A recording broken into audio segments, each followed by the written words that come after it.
Good morning students. Good morning ma'am. Good morning. Good morning.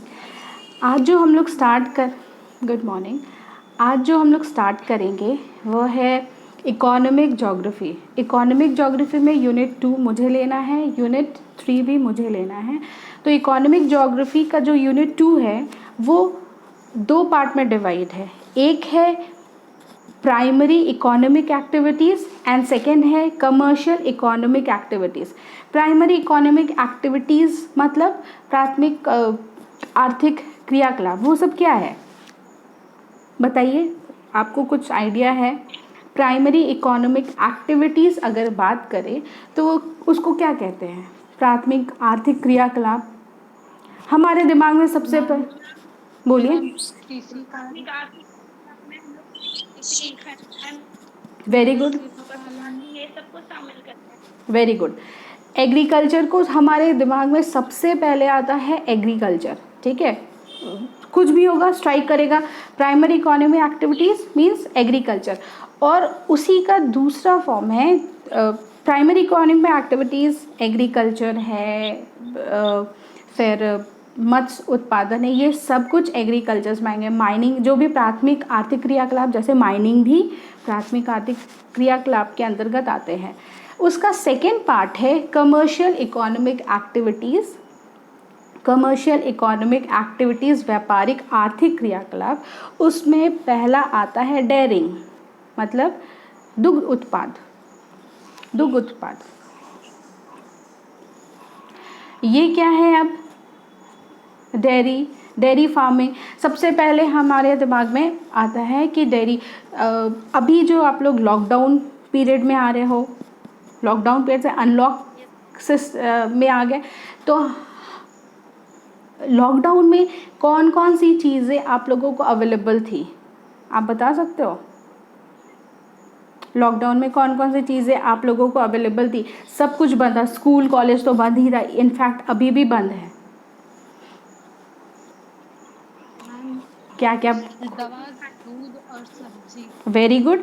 फल की दुकान। Medicine shops खुले थे, डेयरी फार्मिंग सॉरी और डेयरी मिल्क जो प्रोडक्शन था वो चल ही रहा था, ठीक है। तो ये सब हम लोग इसेंशियल कैटेगरी में रखते हैं, दुग्ध उत्पाद को इसेंशियल कैटेगरी में रखते हैं, ठीक है।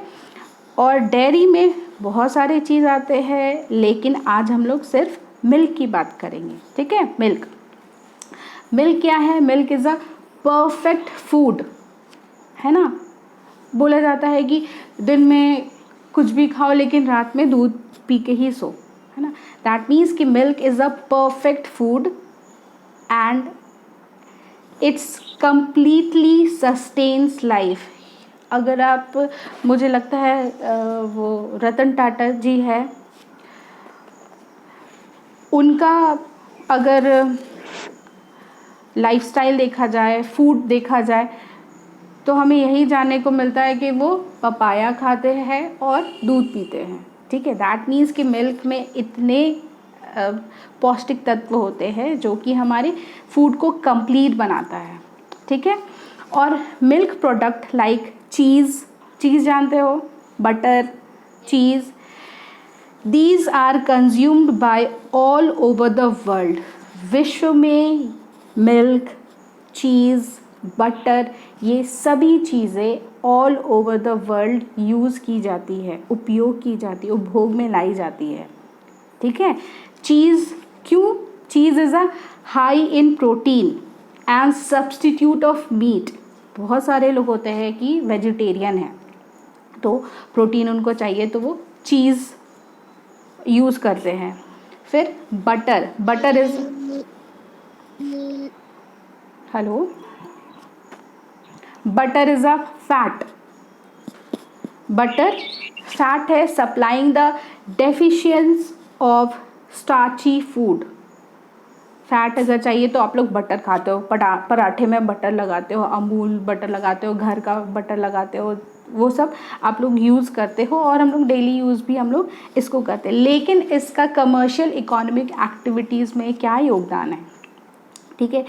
और डेयरी ये हमें बेसिकली इनका बेस्ड होता है, एनिमल बेस्ड इंडस्ट्री है ये, डेयरी एनिमल बेस्ड इंडस्ट्री है। और India, China, Central Asia, Russia, Central America, African savanna, ये लोग शुरू से डेयरी को अपने इकोनॉमिक एक्टिविटीज़ में महत्वपूर्ण योगदान दिए। मेजर इकोनॉमिक एक्टिविटीज़ हैं इंडिया के लिए, China, Central Asia, Russia, Central America, African savanna. और डेयरी के कुछ विशेषताएं हैं, कैरेक्टरिस्टिक्स हैं। क्या क्या है आप लोग बता सकते हो? दुग्ध उत्पाद होता है ना, जानते हो ना आप लोग? क्या उसके क्या क्या विशेषताएं हो सकती हैं, आप बताओ।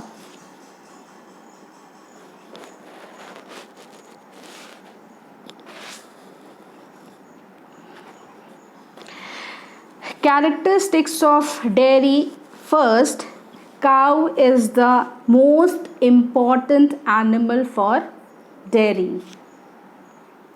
Cow is the most important animal for dairy.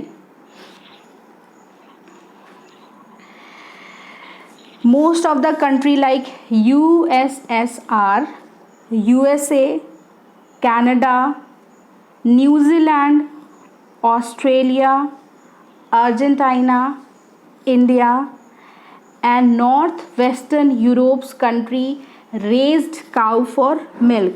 ये जो कंट्रीज़ है USSR, USA, Canada, New Zealand, Australia, Argentina, India and north western European countries, ये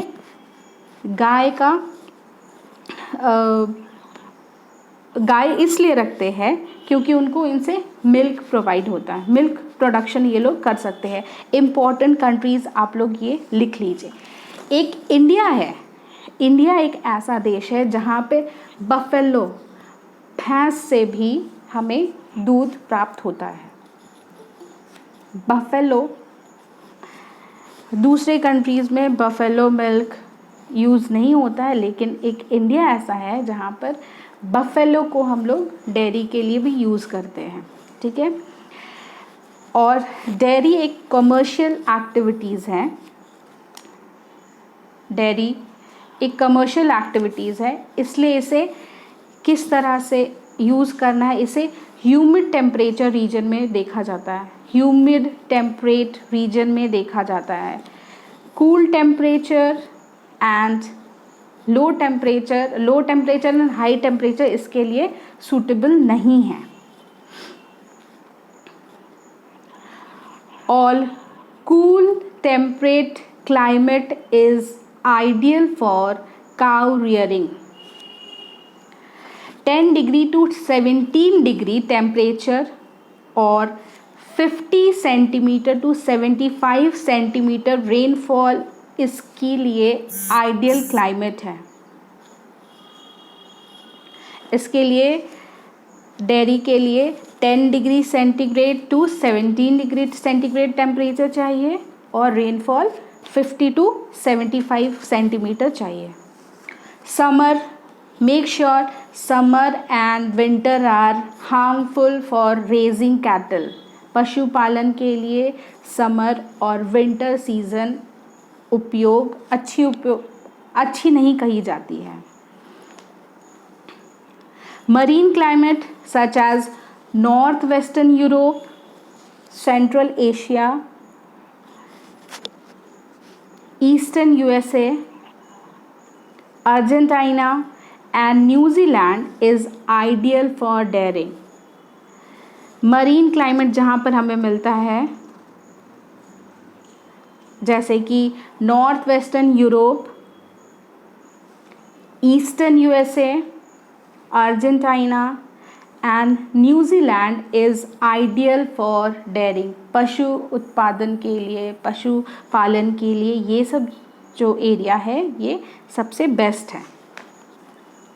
और ये भी ध्यान देना आवश्यक है कि ये भी ध्यान देना आवश्यक है कि गाय को या फिर पशुपालन के लिए उन्हें 200 लीटर्स वाटर अवेलेबल हो, 200 लीटर्स वाटर अवेलेबल हो। क्लियर है? उन्हें आपको टेम्परेचर कितना होना चाहिए? 10 to 17 degree centigrade, okay, and rainfall 50 centimetre to 75 centimetre rainfall चाहिए, ये आइडियल क्लाइमेट है उसके लिए। साथ ही साथ 200 लीटर्स वाटर काऊ को चाहिए, अदरवाइज ये डेयरी का काम नहीं हो सकता है। क्लियर है? और ऐसे जगह में काऊ या फिर पशुपालन चाहिए जहाँ पर चारा अवेलेबल हो, चारा जैसे कि घास, ठीक है, ग्रीन घास विच इज़ चीपेस्ट। अब हम लोग क्या करते हैं, गाय को ऐसे ही छोड़ देते हैं, बकरी को ऐसे छोड़ देते हैं, बकरी की हम आज बात नहीं कर रहे, गाय को ऐसे ही छोड़ देते हैं, ठीक है, वो खुद से चारागाह करेगा या फिर कोई एरिया है बड़े से जगह पे जहाँ पर बहुत सारा घास है, वहाँ पे ऐसे ही छोड़ दिया जाता है, फ्री में उनको फूड अवेलेबल हो जाता है ना, उसको कहा जाता है फॉरेज, है ना उन्हें। और इंडिया में अगर हम लोग देखें तो उन्हें हम लोग घास पे छोड़ देते हैं, लेकिन जो बड़े कंट्रीज़ है, जो दूसरे कंट्रीज़ है, वहाँ पर क्रॉप्स खिलाया जाता है, रेडिश खिलाया जाता है, गाजर खिलाया जाता है गाय को, ताकि वो दूध उत्पादन अच्छे से हो सकते हैं, ठीक है। In the areas of commercial dairying, Denmark, commercial dairy में Denmark, Netherlands, New Zealand, USA, these areas raised pigs। सूकर पालन जो होता है ना, सूकर पालन या पिग फार्मिंग, पिग फार्मिंग भी। मेरी आवाज़ आ रही है? हम साउंड में प्रॉब्लम है? कमर्शियल डेयरी में डेनमार्क, नीदरलैंड, न्यूजीलैंड, USA, ये 4 ऐसे कंट्रीज़ है जहाँ पर पिग को भी दूध उत्पादन के लिए यूज़ किया जाता है, ठीक है। और डेयरी कहाँ होता है? Where there practice in densely populated areas, जहाँ पर पॉपुलेशन बहुत ज़्यादा हो वहाँ पर इसका उत्पादन होता है। क्यों इसका उत्पादन होता है, कोई आइडिया है आपके पास?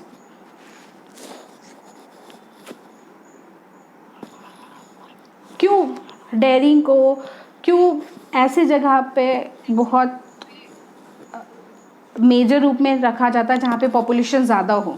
क्यों, आप लोग बताओ।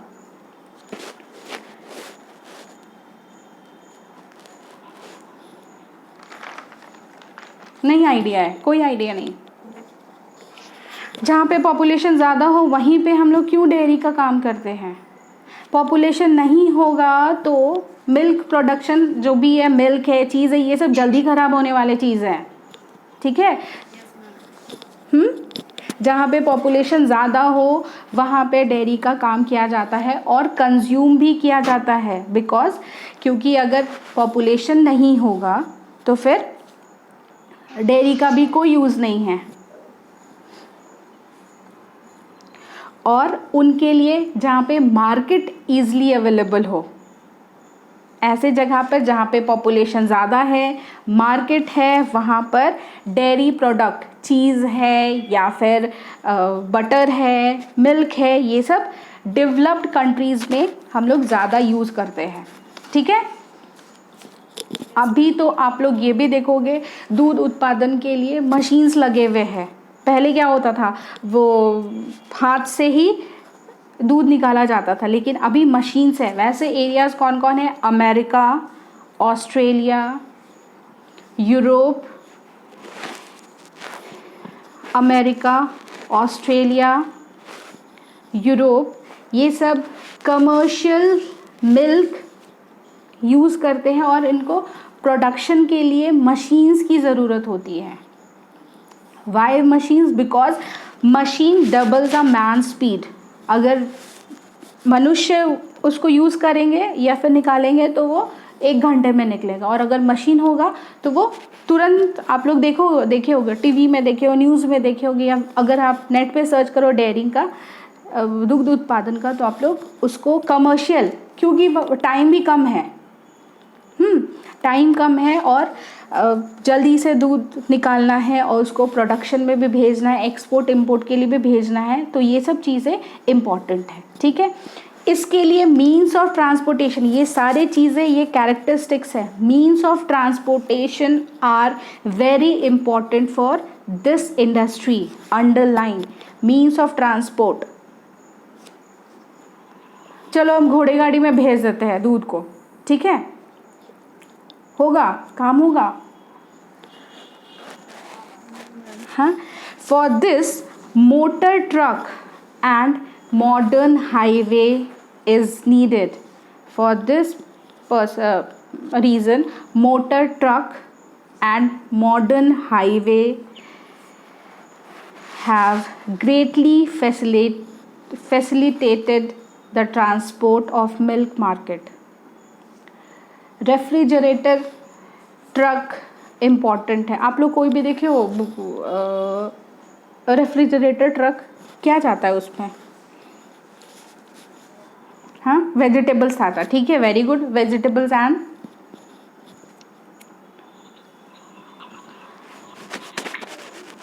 मिल्क प्रोडक्ट, हाँ मिल्क प्रोडक्ट है, डेयरी प्रोडक्ट है, ये सारे चीज़ रेफ्रिजरेटर ट्रक से जाता है ना। आप लोग उसको देखना, या तो वो अंधेरा वाला जगह रहता है। और इसका एक और इम्पॉर्टेंट कैरेक्टरिस्टिक्स है research and constant experiment. Research and constant experiment with regards to breed, health, forage, extra is a necessity in dairying. Research important है किसके लिए? दुग्ध उत्पादन के लिए, ठीक है। क्यों रिसर्च? कि उसको डेली मेजर करना है कि आज दूध कितना दे रहा है, या फिर थोड़े दिन के बाद कितना दे रहा है, प्लस उसको, उसकी तबीयत तो नहीं ख़राब है गाय की या फिर वो पशुधन की, हाँ, प्लस कांस्टेंट एक्सपेरिमेंट की भी ज़रूरत है। हम लोग ये जानते हैं हरियाणवी गाय और झारखंडी गाय को क्रॉस ब्रीडिंग करवाते हैं, है ना, ऐसा सुने हो ना? हाँ, तो ये भी कांस्टेंट रिसर्च इम्पॉर्टेंट है, एक्सपेरिमेंट इम्पॉर्टेंट है कि कौन सा किसके साथ ब्रीड करवाया जाए कि हमें कमर्शियल वे में डेयरी का ईज़िली अवेलेबल हो, ठीक है। वर्ल्ड में milk producing areas are USA more than 15% of the world's output is the leading producer of cow milk. USA 15% से ज़्यादा मिल्क प्रोड्यूस करता है। कनाडा 2%, वर्ल्ड का 2% मिल्क प्रोड्यूस करता है कनाडा। इंडिया, कोई आइडिया इंडिया के बारे? India 7.2% of the world's milk production and it is second rank among the cow milk producing country in the world. ये विश्व में दूसरा स्थान रखता है। भारत 7.2% मिल्क प्रोड्यूस करता है और विश्व में दूसरा स्थान रखता है। अगर भैंस के दूध को भी ले लिया जाए तो भारत का स्थान फर्स्ट रहेगा, फर्स्ट पोजीशन में है if buffalo milk is included, ठीक है।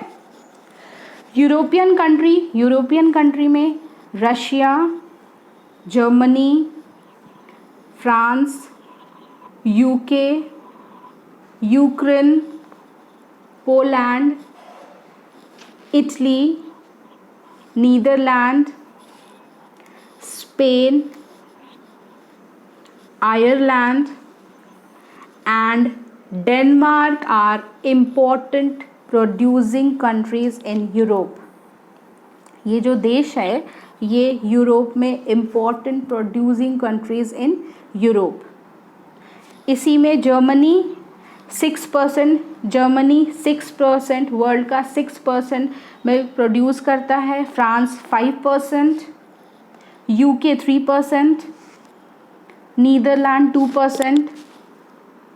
Denmark is best for butter, Denmark butter के लिए फेमस है।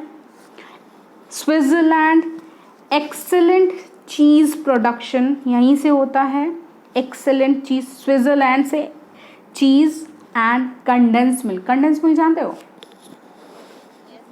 वो मिल्क मेड, इंडिया में आया है मिल्क मेड ना, मिठाई मेड और कुछ कुछ, उसको बोलते हैं condense milk. Cheese Switzerland is excellent for cheese and condense milk. Italy 2%, Italy 2%, Russia 6%, Russia 6%, New Zealand and Australia 5% milk producing countries.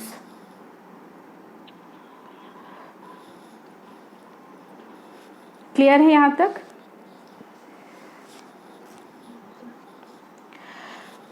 सो आज के लिए इतना ही। हम लोग नेक्स्ट क्लास में इसको और क्लियर से देखेंगे। ठीक है? Yes, ma'am. ठीक है।